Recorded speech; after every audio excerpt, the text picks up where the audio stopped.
If you work hard and still feel stuck financially, this isn't bad luck. It's a mindset problem. Most people spend their entire lives chasing money without ever learning how money actually works. And that's why they stay broke. From childhood, we are taught one thing: study hard, get a job, be safe. But safety does not create wealth.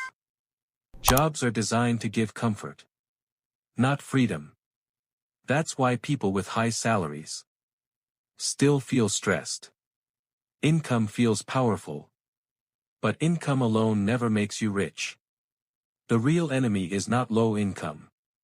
The real enemy is poor money habits.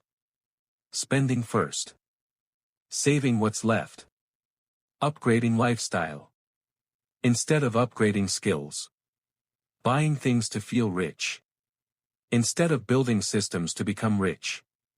Wealthy thinkers play a different game. They don't ask, "How much does this cost?" They ask, "What will this cost me over time?" Every unit of money has only two options. It can be consumed, or it can be invested. Consumed money disappears. Invested money multiplies. That single decision separates struggle from stability. If you want control over your financial future, you must learn three things. First, awareness. Know exactly where your money goes. Second, assets. Anything that puts money in your pocket. Third, discipline. Because wealth is built quietly, slowly, and consistently. There are no shortcuts. Only habits. The system won't save you.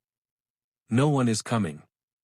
Your financial future is your responsibility.